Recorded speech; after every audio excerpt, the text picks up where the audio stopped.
All righty. How you doing, folks? Ron Raymond here from the Raymond Report, along with Ross Benjamin from Ross Benjamin Sports for Tuesday, Ruby Tuesday, September 8th. How you doing, Mr. B? I'm doing good. Ruby Tuesday. There's a new twist.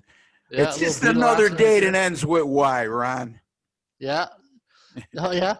Yeah. It's, you know what? Pretty good day yesterday, Ross. 2-0 with my premium picks, 1-0 with my free selection. Yeah, so again, riding a hot hand here now, the 9-2 the last 4 days with my baseball selections, and really enjoying. Hey, Beautiful. Enjoy it while you can, right? Oh yeah, man, keep it rolling, buddy. I was 1-2 yesterday. We talked off air. Good thing they don't charge me for style points because I had Navy last night in college football. You know, at the end of the day, you lose by 1, you lose by 50. You still get charged the same thing, and it's the same thing if you win, right? You know, if you win by 1, win by 50. Of course, you don't like to lose that bad because it shows you're way off. But you know, the last time I checked, when I go to cash a ticket, when I win by 50, they don't say "Good job, Ross." Instead of paying you 200, I'm going to give you 5.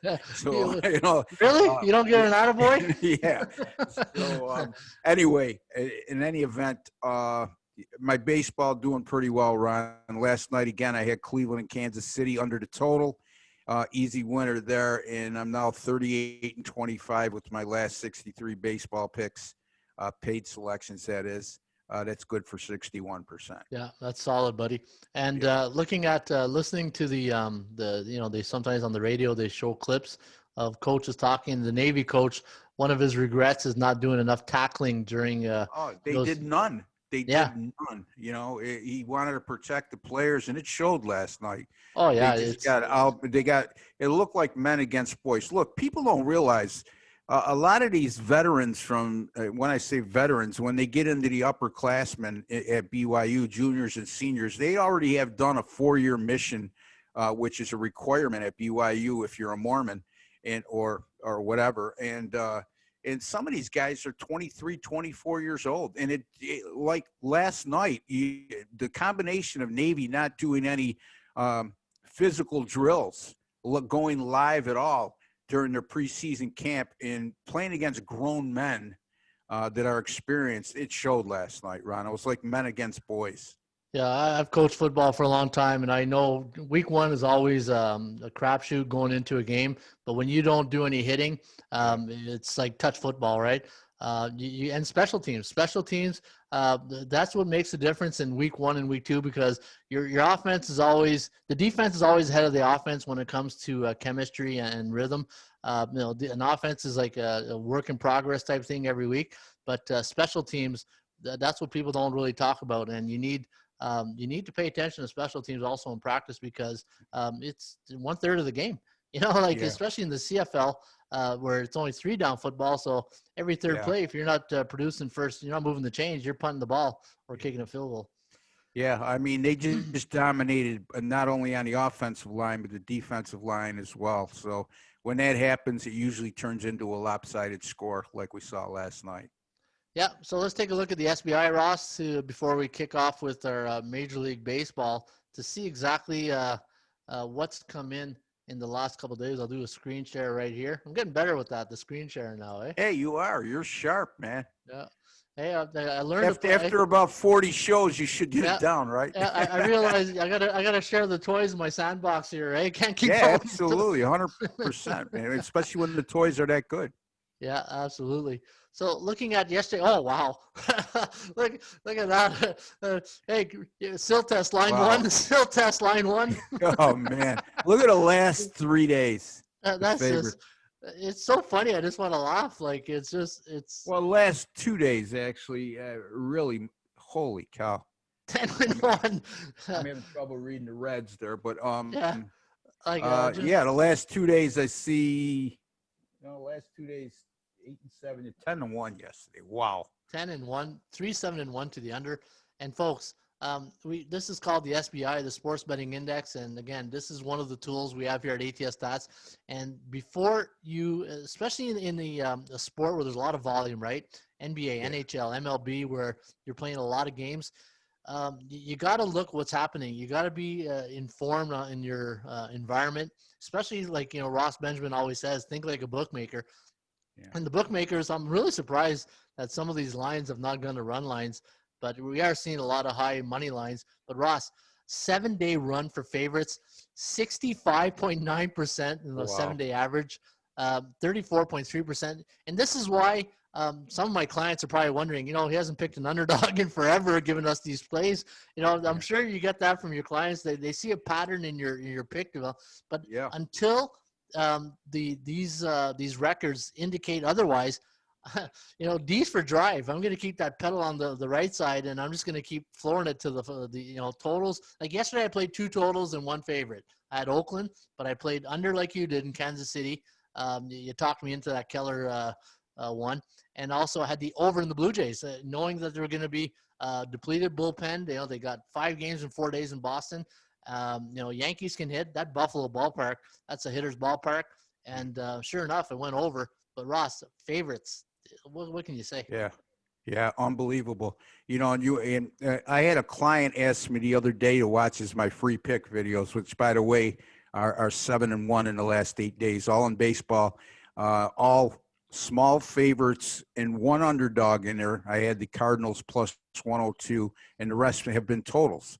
Why, Russ, you used to do underdog videos last year in Major League Baseball, which I did, because it was a challenge, but at the end of the day, the challenge is to stay away from underdogs right now, because how could you give out underdogs right now at any regular rate the way the favorites are coming in, Ron? And there's more and more guys like yourself that I've heard you say on a couple occasions that you've put together a couple of 2-team parlays with big favorites. Well, they're hitting at such a high rate. You're almost better off doing that than betting one of them on the run line. So, again, I'm not a proponent of that, but it certainly makes a lot of sense this year. Well, my bankroll just telling me I'm doing a good job, and that's and that's the important thing. And your client asking you why you're playing those, you tell them, will say, because the percentage play. Why would I want to pick something in the last 7 days that only come in 35% of the time, right? Or 37% of the time on the year. Yeah, exactly. It's just, hey, I'll take my chances with the favorites until they get closer to that 50% range. Then we know, and this is why, folks, I always say, even Steven, once the odds maker do a great job with the totals of getting that to 50%, and that to me, there's some play there. Sometimes you see me, and I'll go back here. I'll show you exactly what I'm talking about. Maybe I just too early here. MLB. So all the yellow you see here, you hear me say it all the time. It's a neutral market. Well, whenever I see neutral market for on a 7-day average for totals, then it's fire away. Then you go over or under. But when I see green like this for the favorites, stay away from underdogs. It's just, to me, until there's yellow is an indicator. Okay, now it's time to start maybe throwing in some underdogs or considering underdogs. But once I see green, now the contrarian is probably emailing me right now saying, no, this is where public confidence is going to be high on favorites. This is the time you hammer the underdogs. Well, you know what? That's just like trying to stay in when you got 4 guys in a poker game and everybody's raising and you're staying in the game to try to catch an inside straight on the river card. Give me a break. Exactly. Try betting with the theory that it's due is a losing proposition. No, that's a good point. That's a great point right there. The due factor, the due factor does come in effect when it's point spreads, because you can adjust the point spreads. Money line, it's win or lose. There's no point spread to, in a basketball game, the team can win straight up and have a 70% win percentage, but they can have a 40% against the point spread percentage, right? So, those due factors to money me, line betting is a whole different animal, and we've emphasized that from the get-go. That again, the other side of the coin is you can go 65% on money line favorites of 160 or greater and still be at a break-even point, a very small profit, or at a loss, right, Ron? Oh, absolutely. So Ross, go ahead. Yeah, we got 18 games today. Yeah. It's just one of those crazy years, man. And you Yeah. wake up, there's 8 games, and next thing there's 20, and it's like my poor programmer, he's going absolutely crazy with all these trying to keep up. You know, I'm Yeah. gonna have to throw in a So few extra pizza parties once there. baseball ends, it'll settle down, or once it gets to the playoffs. You know, the problem is right now is you're trying to squeeze so many games in a short amount of time, like they did from the get-go, and then you get these COVID-19 cancellations because we really have not, if you've noticed, Ron, very odd year in the fact that we had very few games being canceled due to inclement weather. You know, Yeah, yeah, good point. and 90% of these cancellations or more are due to COVID-19 happenings, you know, positive tests, I should say. Yeah. That sideline a team for 7 to 10 days. So anyway. Yeah. So Ross, we got 3 doubleheaders today, so we're gonna cruise by the doubleheader games because I know you don't bet them. I don't bet doubleheaders. It's just you just don't know what's gonna happen. It's a 7-inning game.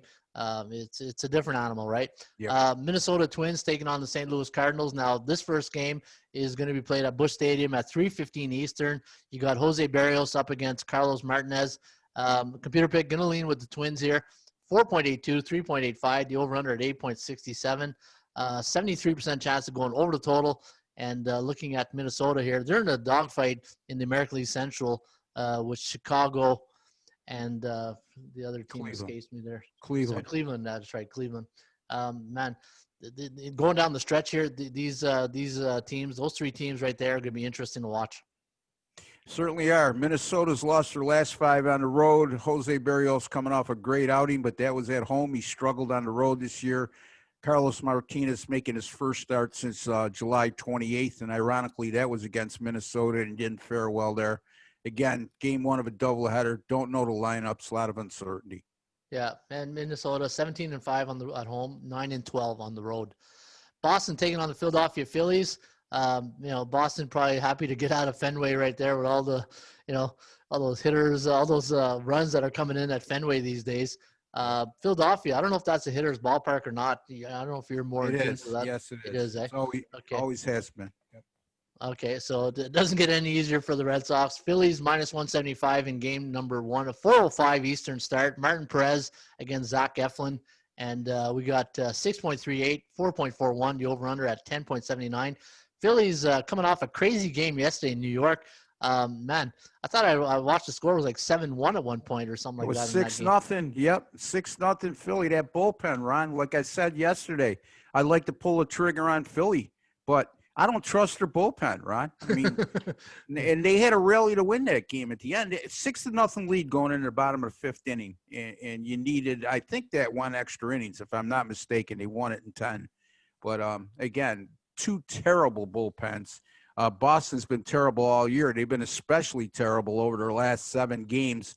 The Red Sox bullpen, a 9.72 ERA, a 2.34 WHIP, and Red Sox relievers over the last 7 games have allowed 10 home runs in just 33 1/3 innings pitched, Ron.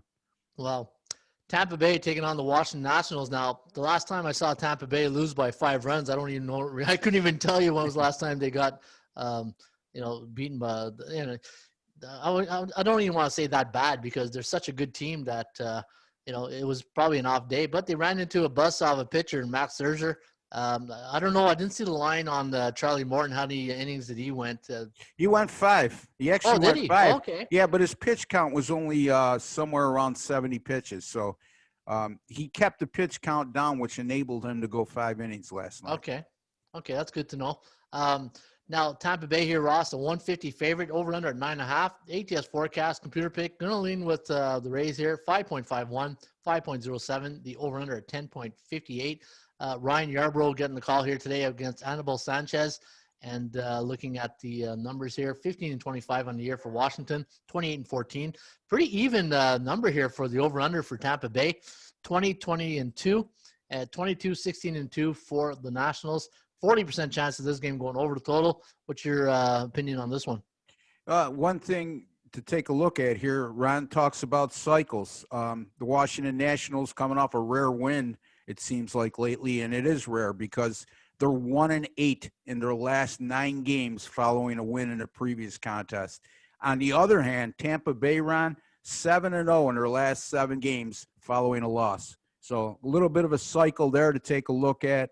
And again, Washington, despite that win yesterday at home, they're 5-12 at home, 6-22 versus right-handed starters, and Tampa Bay is a solid 14-8 on the road, Ron. Yeah, no, they are, and you know what? Tampa Bay's one thing about Tampa Bay, they don't put too many back-to-back losses. Um, They haven't lost back-to-back games since August 2nd. Wow.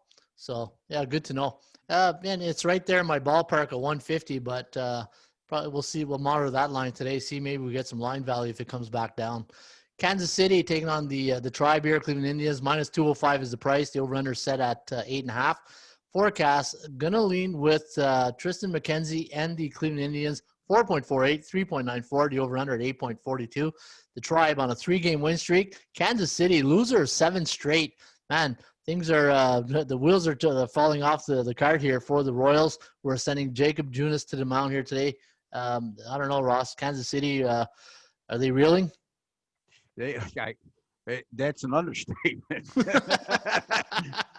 Hey, when you have a rookie pitcher making his 4th ever Major League Baseball start in Tristan McKenzie, and you're this big of an underdog, meaning Kansas City, you're reeling. Yeah. Yeah, absolutely. Tristan McKenzie 3-0 in his team starts this year with an excellent 1.69 ERA and 0.75 WHIP run, and more importantly, he's averaging 5.3 innings pitched per start. Plus, he's got that good bullpen to support him. And Jake Junis, 3 starts since Cleveland since July 26th of last year, 0-3 with a 7.71 ERA. And the Kansas City bullpen, 6.83 and 1.69 in their last, that's ERA and WHIP in their last 7 games. How about this, Ron? Kansas City's averaging 3.8 runs per game this season. The Cleveland Indians since last year against American League teams that average 3.9 runs or fewer per game, they're 24-1 in those situations. So, Wow. and they won 21 of those 25 games by 2 runs or more. Might be worth a look on the Indians on the run line today. Yeah, and I was thinking total today, but you can only go to the well so many times with a total with like this. You look at the season record, 12, 25, and 4 to the under for Cleveland, 6, 12, and 2. I got some good numbers here on Kansas City at home. On the road versus division opponents, 4, 12, and 0 to the under. I got so many, but it's just like I said, it's like you're taking a chance of going to the under one too many times. Yeah, and this might be that time, Ron, because Jacob Junis is struggling, right? And you're talking about an under of only 8.5 in this game, and you're talking about Kansas City with a shaky starter and a shaky bullpen right now. Cleveland could score 7, 8 runs easily in this game themselves. So yeah. And the thing, this is where I'm big on the percentage play. Like, we have an 83% chance of this game going over the total tonight. That's because the under the cycle. Yeah. Yeah, exactly. Right. But I agree with you. I think if you're going to lean on this game, maybe consider the run line along with a 2-team or like a 2-team parlay with that one. Oakland taking on the Houston Astros. Now, I believe this game is in Oakland. And they're doing that switching the bull, for this is a doubleheader, right? I think this is another doubleheader. And you got Frankie Montas, who was supposed to go yesterday, but they pulled the rug on us at the last minute and put Bassett in. Now he's going up against Zach Greinke, which that's a pretty good pitching matchup today between the Astros and the Athletics. Now our line here, Ross, we got minus 130. The over/under at 9.5. Forecast going with Oakland 4.19, 3.52. Over/under at 7.71. Man, when's the last time we saw Houston get shut out 6-0? Yeah. Bassett pitched a nice game yesterday. Montas, like I said yesterday, last 3 an ERA of over 16. Houston's really struggled though on the road this year, Ron. If you look at their home and away splits, and they've been reeling of late. Not like Kansas City, but they've been reeling for them. So you like that one, eh? Yeah, you would. I mean, you ordinarily in this particular situation, I would favor the Astros and Greinke, but they're not on the road though. They are on the road, but they're getting the last at bat, like Ron said. So you know what? Too much conflicting information here. I can't support a pitcher in Montez that's been that bad lately, and I can't support a team like Houston that struggled on the road like they have all year, and especially recently. Yeah, no, and I'm just gonna try to bring up some the Houston Astros. So I'm just bringing up some data here. Say the last 2 years. Let's go back the last 2 years when they scored 0 runs for, and then just bear Can't with be me too right many here. times. No, so right here I got well actually 13-5 in their next game after scoring 0 runs for. But keep in mind that was a World Series type team, right? Yeah, but You know, how long does that go back to? so it What goes is it? back to 2018. Okay, Yeah, so basically the last 3 seasons. I'm yeah. surprised. I didn't. I would have thought that number would have been a little bit And lower. if I do it just the 29th season, it's 5-2 and 2-5 to the under after scoring 0 runs for in the last game. Interesting. Yeah. Ask and you shall receive with the ATS Stats database, eh, Ross? Yes, sir. New York Yankees taking on the Toronto Blue Jays. Man, I posted a tweet last night that this Blue Jay team can never hit. If they get some solid pitching from their starting rotation, they're a team you don't want to face in the playoffs right now. They got so much young energy, and they go to Fenway, they're down, and they were down in this game too last night to the Yankees, and man, coming out 12-7 winners. And the Yankees, struggling, losing 4 straight. Now, bookmakers have got Taijuan Walker as a -112 favorite over James Happ and the Yankees, over under at 10.5. Forecast going with the Blue Jays, 7.32, 6.19, over under at 13.51. Another high-scoring game. And you know what? Kogo at 42%. Eventually, Toronto's going to have to play some low-scoring games, don't you think? You would think so. The Yankees really a 6-run outburst yesterday, which has been a lot for them lately, Ron, because they've been really struggling offensively without Stanton, without Judge, most of the time without Torres, who hasn't had a good year anyway. So the Yankees, unbelievable, 1-6 in their last 7, 5-14 in their last 19, Ron, while Toronto surging, winning 16 of their last 23. J.A. Happ has pitched very well for the Yankees in his last 3 starts with a 2.50 ERA and an 0.94 WHIP. That's encouraging. The bad part is the Yankees bullpen has just imploded of late. That was supposed to be one of their strengths. Yesterday, a 6-2 lead, and they allowed a 10-run inning to the Toronto Blue Jays, mostly due to ineffectiveness of their bullpen. So, and also the Yankees since 2018, Ron, 6-24 as a road dog of +100 to +150. That surprised me a little bit. Toronto right now, you have them at 112. I have them at 115. So the Yankees would qualify within that money line betting parameter today. If to me, right now, I don't know how you could take the Yankees, especially against a surging ball club like Toronto. Well, I think people who take the Yankees are basing it on we always talk about that perception versus reality. Yeah.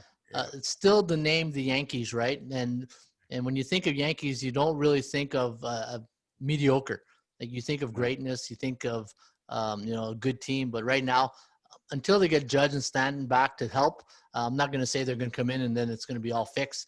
But getting one of those guys back, it might help the psyche of this team, knowing they got the big bat in the lineup, and they got to do something in the offseason with those guys because you can't be paying those big bucks and having part-time players. No, I mean, the good thing is when Aaron Judge and Stanton come back, that's a positive. But when they come back, for how long? Yeah, exactly. You know what I mean? It's like a revolving door. Every time they come back, you're on pins and needles. Okay, every time they slide or make a dive or have to run for a catch or have to dive to make a catch, you hold your breath as a Yankee fan. Oh boy, here we go, another 10-day DL. So. Oh no, he stubbed his toe. Fouls one off his foot. He's out for a month. Oh god.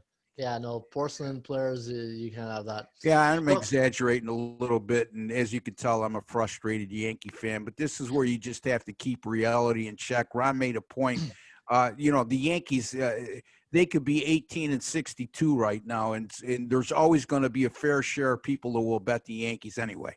Yeah. Because they love the Yankees, and they're such a popular team across the nation, especially in the New York metropolitan area. However, I equate it to the Notre Dame factor. Notre Dame in college football, no matter if they're 3-7 or 10-1, people are going to bet Notre Dame. So always keep that in mind. Don't lose sight of that. Like Ron said, we've been harping on this from the beginning. Perception versus reality in sports betting. You have to keep that in check. Yeah, I apologize if I'm smiling like a butcher's dog because I'm a Blue Jay You got fan. every right to. Yeah. Hey, when was the last time the Blue Jays? We're relevant. Yeah, exactly. So there you go. And you made a good point. Nobody wants to play Toronto in the playoffs. Look at these kids. Don't know what you don't know when you're young, right? Yep. So they get in the playoffs. It's not like they're playing with house money. They'll be playing with house money, and they're a dangerous team because those types of teams play loose, and they're getting good bullpen pitching, and their starting rotation. They made some nice additions at the deadline that solidified their starting pitching. It's not a great starting rotation, but it's better than it was 2 weeks ago, Ron. Yeah, no, it's just got to get more consistent. That's all for me. Chicago White Sox taking on the Pittsburgh Pirates. Now the White Sox. They're having a really good run this season, 26-15. They're minus 127 price with Dylan Cease getting the call here today up against Joe Musgrove of the Pittsburgh Pirates. 5.28, 4.52, the over-under at 9.8. Don't look now, but Chicago on a 4-game win streak. They're on 1 day's rest. They're coming off an 8-2 win against the Kansas City Royals. You know what? Do they keep it rolling here? Yeah, I mean, you're talking about 4 straight wins and won 16 of their last 20. Pittsburgh's been playing much better of late, as a matter of fact. Not great, but they weren't playing at the losing rate they were before. I'd be interested in looking at the White Sox strength of schedule on your database, Ron. That's what I'm doing right now. Yeah, 36.73 in their last 7. Yeah. What are they for the year, too? I mean, they've been beating up on opponents they're supposed to beat. Yep. Now, you can criticize them for that, Ron, but by the same token, that's how you win in this league. You got to win the games that are winnable, and that's what they're doing. You worry about strength of schedule, and you worry about beating quality teams at postseason time. If you could hold serve against quality teams and win the majority of your games against beatable opponents, you're going to have a hell of a season and put yourself in a good position come playoff time. And here's some stats for you, Ross. At home, they've played 2 games against above 500, 60% teams, so the A-type teams. They're 1-1 against the A-type teams. 2-3 against B-type teams, so the average Joe's 50 to 59.9.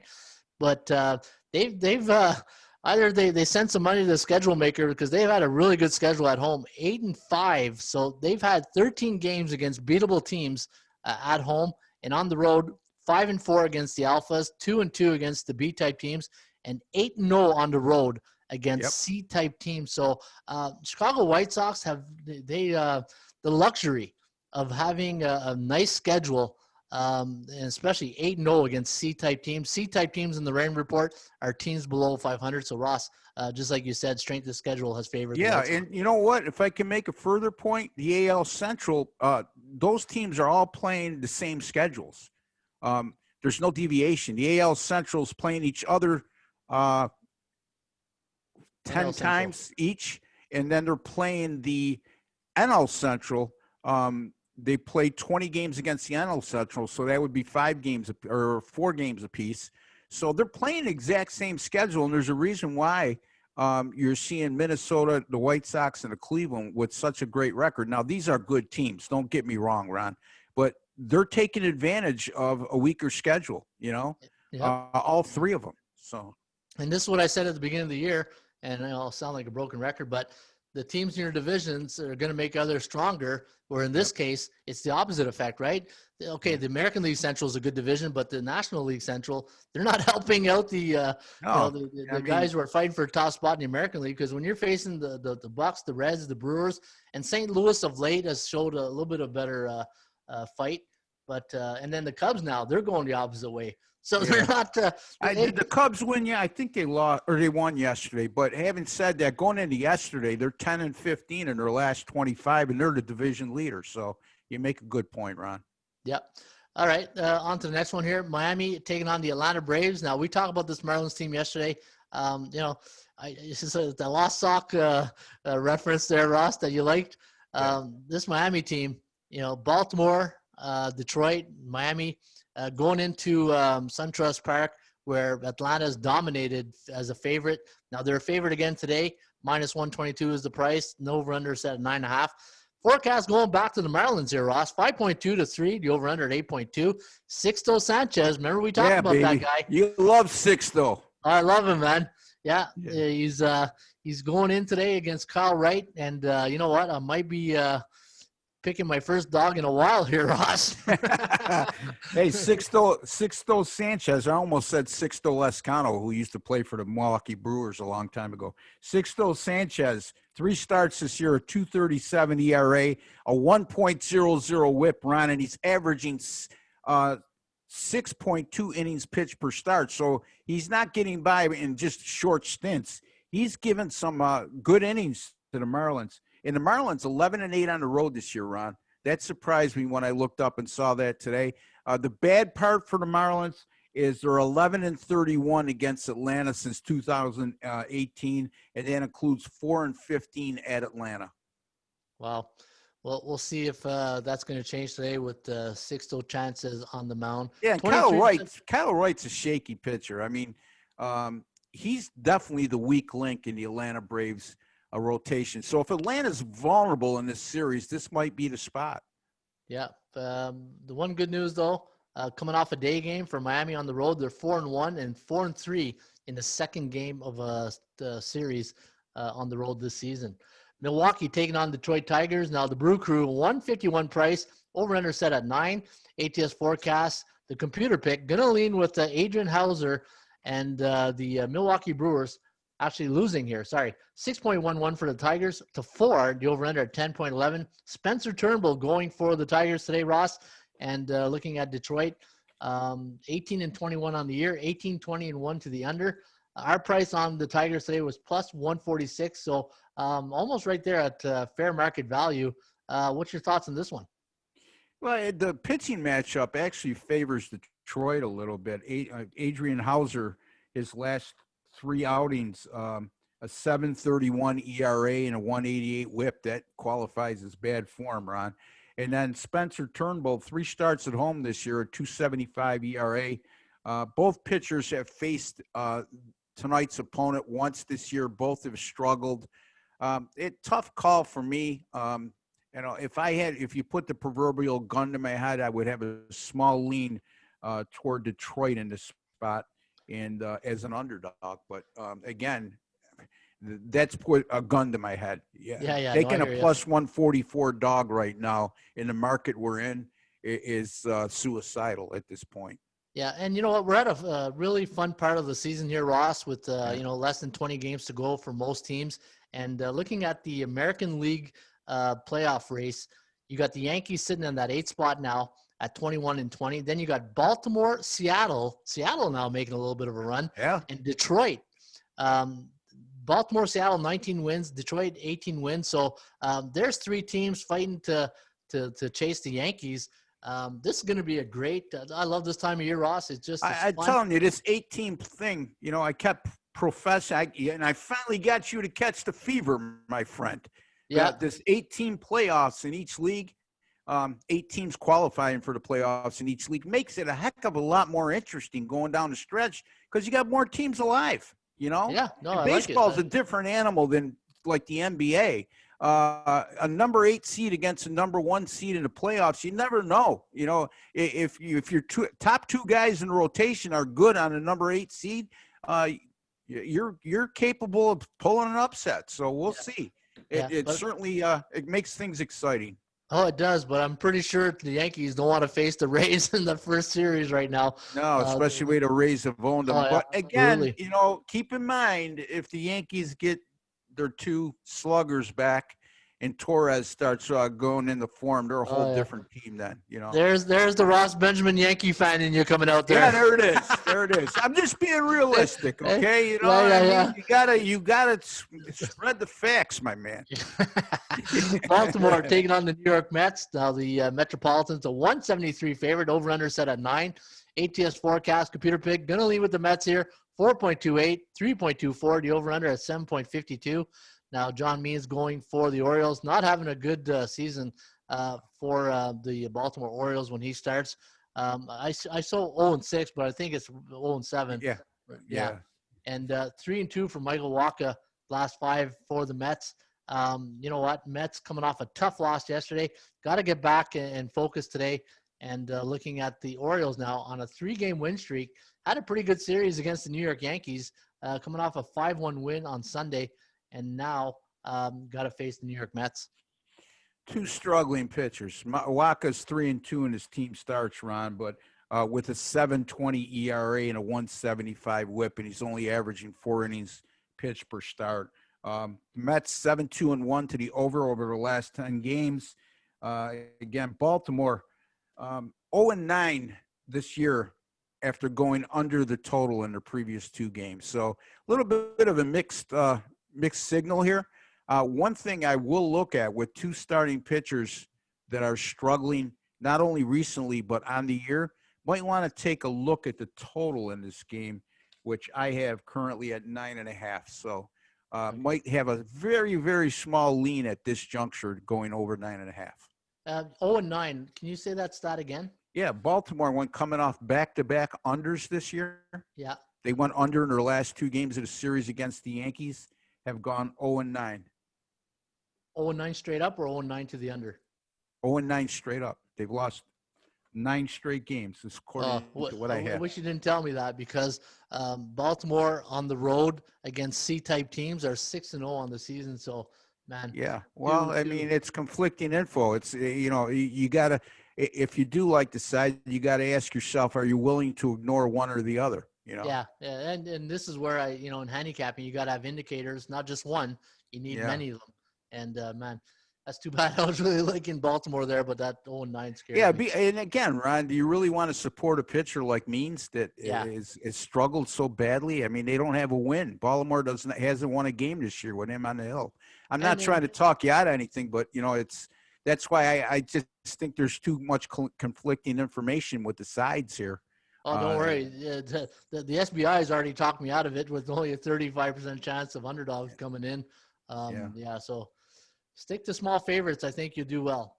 Yep. Halo's taking on the Texas Rangers. Now the Rangers, they're reeling, Ross. 6 straight losses. But our guy, Lance Lynn, is going to the mound today. He's struggling, though, the last couple, Ron. Yeah, he has. Against Julio Teheran. Now, minus 126 the price. Over-under set at 8. ATS forecast, computer pick, going to lean with the Angels, 5.6, 5.37. The over-under at 10.97. And you know what? If you're Lance Lynn, there's only so much you can take punishment, right? It's like, you go out there and you're pitching 7, sometimes 8 innings, and you're still getting that L at the end of the night. You wonder what is it worth it, right? It's catching up to him too, Ron, because he's given him major innings. We've mentioned that before. And I think when you're looking at Lance Lynn, you're keeping him in there probably longer than you would most pitchers, because first of all, he's a bulldog that's fully capable of throwing over 100 pitches per start. Secondly, you have a suspect bullpen. You'd rather leave it in your starting pitcher's hands when he approaches 100 pitches than that bullpen. The LA Angels, they've won 5 straight. The Texas Rangers not only have lost, would you say 6 in a row, Ron? They've lost 7. Yeah, 6 in a row. Six in a row. They've lost 17 of their last 20 as well.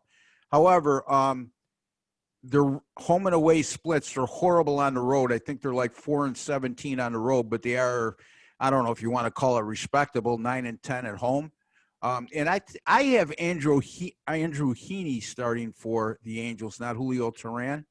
You want to check that, Ron? Yeah, I'm checking on ESPN and other. I'm seeing Julio Teheran. I'm seeing Heaney on another site. So let's go with undecided right now. Yeah. Again, Lance Lynn has struggled over his last 3 starts.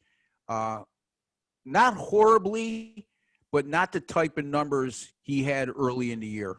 You know what I mean? So I think the amount of work he's getting and the innings logged in the pitches, the total pitches is starting to catch up with him a little bit. And the Angels are hitting right now. Like I said, they're coming off a 5-game win streak. It's a little 6 of one and a half dozen in the other here. I would want to know who the starting pitcher is though for the Angels before I made a play, because Julio Teheran, you mentioned it before, has struggled this year. Andrew Heaney has pitched pretty good. As a matter of fact, I had something on him. He's in good form over his last 3. Yeah, last 3 starts, Ron. Andrew Heaney, 2.79 ERA and an 0.98 WHIP, and he's given him 6.4 innings pitched per start. So, again, check the starting pitcher for the LA Angels before you make a play in this game. Yeah, and I got a little system stat here on any Major League Baseball team this season that are on the road or are coming off a 5-game win streak. They're 11-1 in the next game on the road. So, wow. Yeah, wow. Not a bad little stat. That's strong, yeah.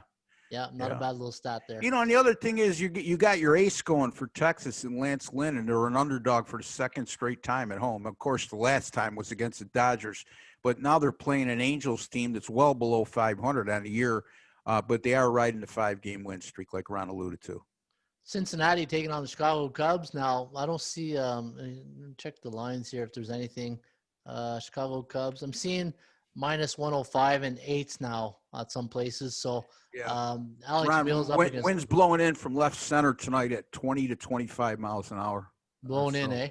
Wow. Yeah, that's why the total is so low, because it doesn't add up with these 2 starting pitchers. They have a total of 8 at Wrigley Field other than that factor.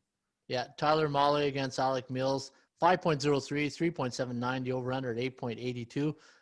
Chicago coming off a 5-1 win, where Cincy coming off a 3-2 loss to the Pittsburgh Pirates.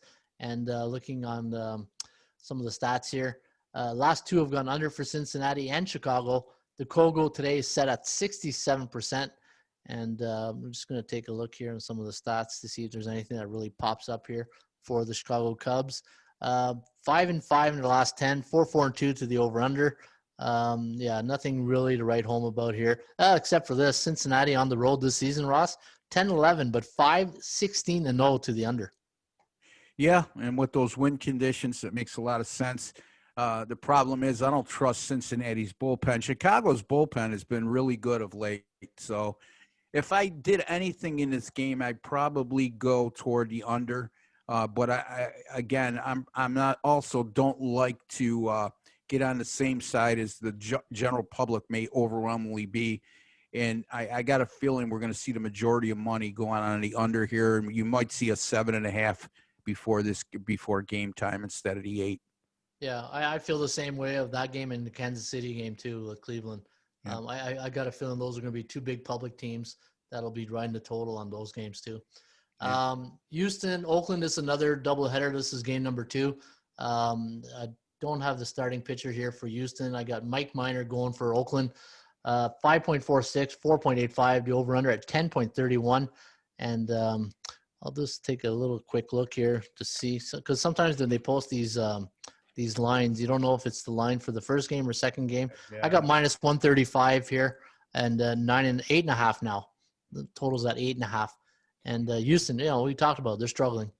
Yeah, and again, one thing to keep in mind, Mike Minor, if indeed he is starting that game, which I think he would be, Houston, the current active Houston roster is 27 for 98 lifetime against Mike Minor. That's good for a 348 team batting average, and they've hit 5 home runs against him as well. So not a good Houston matches up pretty good against the left-hander for Oakland. Colorado taking on the San Diego Padres. This was a late one last night. I didn't get to see it, but the final score tells me it must have been a good one. 1-0 final. Nelson Lamet, baby. Yeah, do you know how many innings he went? No, I don't. Yeah, I'll get the box score. Yeah, I'll get the box score while you're looking at that. Hey, look at this. Les Nessman reporting Chichi Gonzalez going. Chichi. Yeah. For all you WKRP fans out there, Chai Rodriguez and I'm pretty sure that rings a bell with the old WKRP crowd. And now you got Mike Clevenger, who looked pretty good in his last start against I forget who he played, but I know he started for San Diego. And the reason why I remember that because I had the other side on that game. Yeah, and the other side won, if I'm not mistaken. The San Diego bullpen blew that game, if I'm not mistaken. Yeah, okay. but yeah. So if you hit the other side, you won, buddy. Yeah. But you see, that's what happens with me. Those West Conference teams. There's sometimes I remember that was an afternoon game, but those West Coast games, I'm like almost halfway in bed before you know. Yeah, no, I understand. Unless I take a pee break at 3 a.m. and check a score or something, you know. Yeah. Oh God. Yeah. So, I got a great stat here, but go ahead, Ron. I didn't mean to cut you off. Yeah, no, 4.35, 3.02. The over-under is 7.37. So it does like Colorado to win this game. And you know what? Colorado, they won 2 against the Dodgers, so they're starting to play a little bit better. Yeah, they're good on the road. 11-9 on the road. That's not bad. Not great, but it's better than they are at home. And interesting stats since last year. Now San Diego's coming off a 1-0 win yesterday. If we didn't say the score beforehand, 12-1 to the under since last year are the Padres when coming off a game that had a combined 3 runs or fewer scored. So just something to keep in mind there. Coming off a 1-0 win, and since the start of last year, if they're coming off a game that had a combined 3 runs or fewer scored, they've gone 12-1 under. Wow. Following game. So I got the numbers on the Lamed here. 7 innings, 7.2 innings pitched, 6 hits, 0 earned runs, 11 Ks, and ERA of 2.24. And for Kyle Freeland, 6 innings, 3 hits, 6 Ks, and pitch count 99. Yeah. Kyle Freeland's been good on the road this year, Ron. He struggled at Coors Field, which is a little bit of a shock because he's one of the few pitchers who going into this year had mastered the art of pitching at Coors, but not this season. But if you look at his numbers on the road, keep an eye on that going forward with Kyle Freeland. Yeah, no, for sure. We got LA Dodgers taking on the Arizona Diamondbacks. Now the D-backs, no secret, they're struggling. Ross will probably give you the stats on that, but 3-game losing streak. Luke Weaver going up against Walker Buehler's day off today. Minus 245 is the line here on the Dodgers. Over-under set at 9. Forecast going to lean with LA here. 4.05, 3.96. The over-under at 8.01. There's no way you take Arizona here, do you? No. I mean, first of all, starting pitching mismatch. Buehler against Luke Weaver, who has struggled this year. And then you got an Arizona team right now that scored 3 runs or less in 8 of their last 9 games, Ron. They can't hit their way out of a paper bag right now. And going against a quality starting pitcher and one of the best bullpens, if not the best bullpen in baseball, in the LA Dodgers. Yeah, and looking at the numbers here for the Arizona Diamondbacks, last 15 games, 2-13, averaging 2.9 runs for, giving up 4.73 against. And at home, 9-9 that year. But up against the Dodgers team was 15-5 on the road this season, and looking to be the best team in the major leagues right now. So they got their work cut up for them today. Seattle, one of the hot teams right now on a 6-game win streak. They're sending LJ Newsome today against Logan Webb, and looking at last night's game, 4-2 win for the Giants, and against Seattle yesterday, they beat Texas 8-4. So it's going to be a good matchup here. The line on this game has San Francisco at minus 152, the over-under at 9. Forecast going to lean with San Fran here, 4.74 to 4.3, the over-under at 9.04. 27% chance against 25%. So because both teams are winning, the percentage play is very low. And you know what? This is 2 teams who are trying to make the playoffs right here. And San Fran all on the border right there, aren't they? Yeah, I think we talked about this yesterday. You said that if the season ended yesterday, they were in. Yeah, correct. And I think they won yesterday, didn't they? As a matter of fact. Anyway. Yeah, they're in 21-21 at the 8th spot.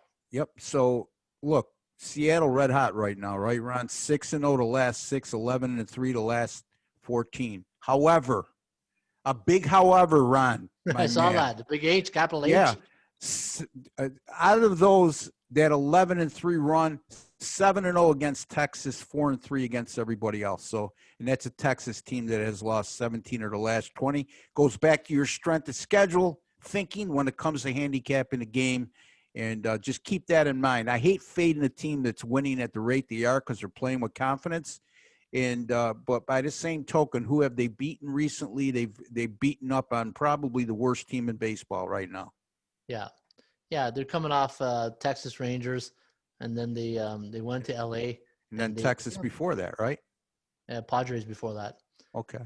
Yeah, but you know what? San Francisco at home against C-type teams, so teams below 500, 8-2 straight up. So not a bad little stat there on the Giants. And you know what? It's in that ballpark of 150. They're playing well at that ball. Is Sanford or are they pretty even home and away? Yeah, at home they're 12-9, and away they're 9-12. So yeah. Yep. And I think they've played. I mean, they at 12-9, but they're much better than at 12-9 in recent home games. Anyway, tough call for me is what I would say. Yeah, and they're playing 66.6% ball in the last 15, 10-5. But the thing that's impressive, they're scoring 5.73 runs in the last 15 games. So the bots are popping in San Francisco. Get your canoe ready because those home runs are going by. Yeah, into the river or into the river. Yeah, Minnesota taking on the St. Louis Cardinals. Now, no line on this game. This is another doubleheader. We have 5.67 to 5, the over-under at 10.67. Randy Dobnak going against Daniel Ponce de Leon today. And this is the doubleheader. We talked about this earlier. I don't know if you want to add anything. Nothing to add. Nothing to add. And then another doubleheader, Boston taking on the Philadelphia Phillies. Undecided against Vince Velasquez. Again, 5.92, 3.5, the over-under at 9.42 in game number 2. First pitch today at Citizens Bank Park. 7:05. So there you have it. You know what? I do have something to share today, Ross. We fixed our issues yesterday, so let's go to the 80% Club to see what we have to share today. We have some good stats here on the Cleveland Indians, the Tribe. But again, if you're going to consider the run line. The Indians are 15-1 straight up as a minus 200, 220 home favorite, coming off Central Division opponent the last 2 years. And I'm not going to touch that field. Let's go with Tampa Bay Rays here. This goes with our conversation we had yesterday, playing on a Tuesday. More of a psychological edge, in the middle of the start of a week type thing. The Rays are 10-1 as a 140, 160 road favorite on Tuesdays. So basically Tuesdays, when you think about it, usually our first games of the series. First or second, right? I was going to go there. First or second game of a series. Yeah. So not a bad record right there. Let's see if I can get a good total here. Scroll right down. Let me see here. This one's not too bad. The under, 13-0 to the under for the Reds as an away team, coming off a loss this season. So wins at Wrigley tonight too. 20 to 25 miles an hour blowing in. So it looks like the 80% Club's it looks like a public club, eh? Yeah. So you know what? Pretty good show today, Ross. Some good information, and hopefully, when people are watching this show, we either talk them out of a game, or sometimes no play, right? And sometimes that no play is probably the best decision you made.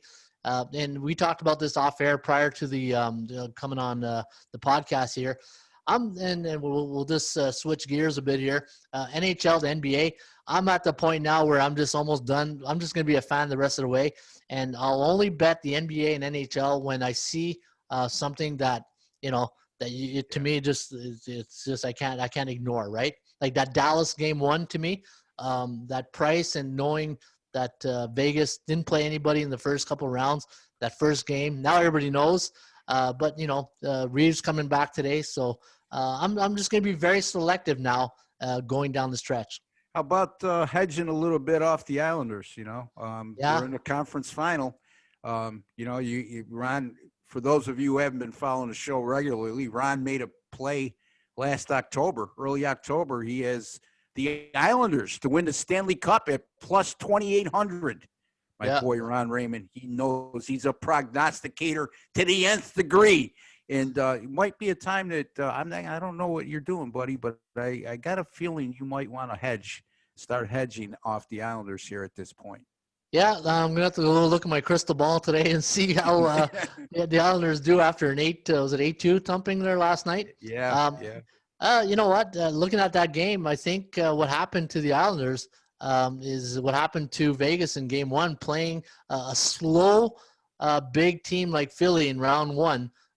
Let's see what Barry Trotz does now in Game 2 and how he makes his adjustments, because this Tampa Bay team, Boston got them ready for the next series, and obviously Hedman played well last night. The whole Tampa Bay team played well. Now, New York Islanders. This next game is it's not an understatement. This is a big win. They have to come out and get that game. If not, it could be 4 straight. Yeah, you know what? 8-2 loss. But it's just one loss. Yep. That's the way you got to look at it if you're the Islanders. And I'd be looking at how they've bounced back off a loss since they went into the bubble. I got a feeling their record's pretty good off a loss since then, Ron. But I don't have that number in front of me. Well, coming off the bubble would be the postseason, right? But Yep. they played 3. This is their 1, 2, 3, their 4th postseason series, if I'm not mistaken, because they had to play that extra best of 5. They weren't a top 4 seed, so this Right. would be their 4th. Yeah, I would look and see how they do after a loss. Off the top of my head, I would think pretty good. Yeah, no, it's again, traveling, from Toronto to Edmonton, 1 day's rest. Probably didn't get a lot of film on Tampa Bay. Yeah. Now coaching to me is going to play a huge role here, and let's see what's going to happen. I'm not, not throwing in the towel yet on the Islanders. It's too early. That's it's a just one good point, game. Ron. I never thought of that. They came off a 7-game series and had to travel to play in Edmonton, change time zones by 2 time zones with 1 day rest, while Tampa Bay knew they were going to Edmonton a long time ago. So they probably have been in Edmonton for 3 or 4 days now. Oh, absolutely. And they were on 6 days rest or something like that? Yeah, they're coming off a 5-game series win over Boston. So yeah. But to their credit, they played well last night. And again, game number 2 to me, how's the Islanders going to react? NBA, Toronto took it on the chin yesterday against the Celtics. I didn't like that game. I just don't trust this Toronto team just yet. They had that. Well, it's getting late. If you don't trust them just yet, they're 1 game away from elimination, buddy. Yeah, so, it's getting late early. Hey? You're killing me. Yeah. So, all right, Ross. Hey, you know what? Let's have a great day today. Follow up. You folks, too, buddy. You too. If people are interested in Ross Benjamin picks, you can get them at rbwins.com, or you can get them at ATS Stats, and you can get my selections also at ATS Stats. And off a 3-0 day, hopefully we can keep that going today. Yeah, and also my Major League Baseball free pick video, 6-1, 7-1 over the last 8 days. If you go to the ATS Stats page or OSGA YouTube page, you'll find my free pick videos there. At ATS Stats, it would be under my page, Ross Benjamin. So just a quick note there. Absolutely. For Ross Benjamin, I'm Ron Raymond. This was the Raymond Report Sports Betting Podcast with Ross Benjamin for Tuesday, September 8th. Folks, have yourself a great rest of your day. As always, shop for value, play those percentages. We'll see you back shortly with another Raymond Report.